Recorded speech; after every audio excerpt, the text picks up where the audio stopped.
Hi everyone. Well, I feel like some of the information in this video is going to be a few days out of date, and you probably have heard some of it already, but I've got some things to add, and I apologise, just I work a full-time job, and doing things for YouTube isn't always the first priority, sadly. But first, let's talk about Big Navi, or the entire 6000 series as the case may be.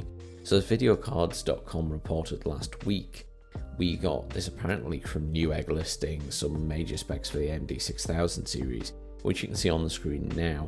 And this fits with the information gained earlier from Linux kernel drivers, so I suspect it is correct.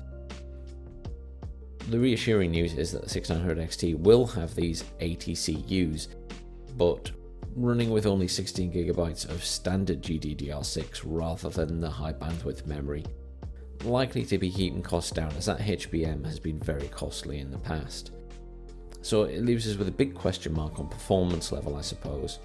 And it's hard to judge AMD and Nvidia in terms of CUs, as CUDA cores and stream processors can't be directly compared, and since AMD keep altering their RDNA architecture, I think that makes it even harder. I still sadly feel like it's going to fall short of the 3080, but I live in hope that AMD surprises all. However, they're being quite good at stemming leaks at the moment, so the wait for information goes on, and well, we're 26 days away now. So watch this space. Moving on to the green team, there's continued frustration about the 3080 supply. Nvidia FE cards sell out in seconds, with people having to sit and constantly refresh or use bots or snipers to buy cards. Also, the prices continue to go up for even the base level AIB cards. In the UK especially, is becoming quite frustrating, as prices are going up on an almost daily basis in some cases. JZ2cents commented on one of his videos in the last week how he spoke to the AIB board partners around the time of the Nvidia announcement on the 1st of September, and assuming what they said is true, and I don't see why it wouldn't be, they knew nothing about the 3080 and 3090 release dates. All they had at the time of the announcement was engineering blueprints that their engineers were working with. So if that's true, it's no real shock that they don't have much supply right now. It also explains why some of them managed mass testing to understand some of the issues with the capacitors, and others just didn't manage that, because it'll depend on how much manufacturing capability those individual teams have. And let's be honest, the ones that spotted it, EVGA and Asus, are probably two of the bigger ones and probably producing a lot more cards. Thankfully, regarding the whole capacitor issue, Nvidia seemed to have managed to sidestep that by altering the drivers and changing how boost clocks work and the algorithm that calculates that, so they seem to have solved that problem, at least in part. Then Nvidia FE cards continue to sell out in seconds, with most people being met by sorry out of stock when they went to pay yesterday, and I suspect most people who are getting these are using bots or sniping tools to at least get to the basket stage.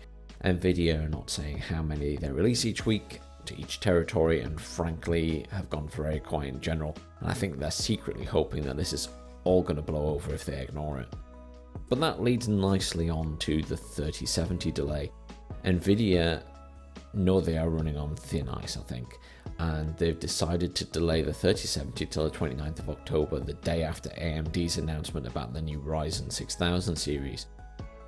They've kindly provided some lovely benchmark charts at 1440p, which you see here. Obviously, as always, take them with a pinch of salt, as their charts usually are off by a little bit compared to real-world testing. This perhaps offers them two bonuses. Firstly, it means they can have more stock ready for release day, and you can be sure they're pushing production hard on this one. The second bonus is that AMD will likely announce performance and pricing for at least some of their cards, so Nvidia could technically, if necessary, lower the 3070 price the day before it goes on sale, if necessary.